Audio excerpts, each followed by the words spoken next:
Islam controls Muslims through the fear of death, but Jesus Christ came to the earth the first time to free us from the shackles of fear and death. Watch this. My father and I, as I was holding his hand, were pushed to the front of this crowd. In the center of this crowd was an Arabic woman, dressed just like this.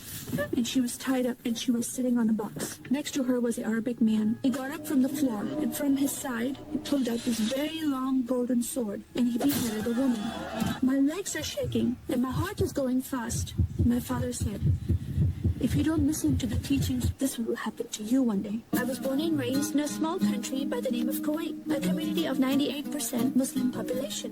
The word Yahudi, which means Jew, was instilled in me as a bad word, as a cuss word. Yahudis should not exist. They should be killed. I never thought to question, why would I hate them? I just hated them. Most of my life it was alone, by myself, broken person, in need of love from my family, but I never received it from them. I tried to experience this love from Creator God, from Allah. In my prayer times, I lifted up my hands and I cried out to Allah for help. Please have my father stop beating my mother. Please have my father stop beating me. But no help came. God is not a personable God to Muslims. God doesn't say, "I love you." My grandmother suddenly got very sick and 2 days later she passed away. I was devastated because I lost my best friend, and this lady approached me and asked me if I was okay. Allah came to me and put her arms around me and she gave me a hug. And then she asked me a question, "Would you like to go to church with me?" When I walked into this church, I experienced love from these people and acceptance from these people like I've never before. And they knew I was Muslim, and for the first time in my life, I heard a message from the Bible.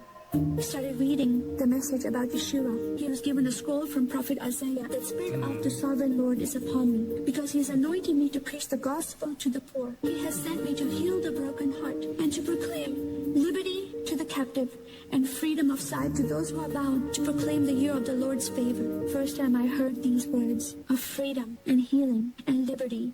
I'm desperate to be freed from bondage. I was held captive in Islam and I wanted to be freed from that. I was blinded with so much hatred in my heart. The darkness broke from my eyes. The veil came off my heart. I knew the decision I was making to leave Islam is a big decision. By Sharia law, Islamic law, it is death penalty. But I'm desperate to know a living God. In that day, I gave my life to becoming a follower of Jesus. This is the God of Israel, God of Abraham, Isaac, and Jacob. And the nation of Israel is God's heartbeat. And I said, "God, forgive me. I did not know I hated your people. I love the Jewish people because it's their God, their Messiah that I'm following. And He told me to love them. Your God, your Messiah changed my heart, giving His life for me so I can have life everlasting. He rescued me. He saved me. He came and brought joy in my life again. And I'm a blessed woman." And I start crying and they start crying.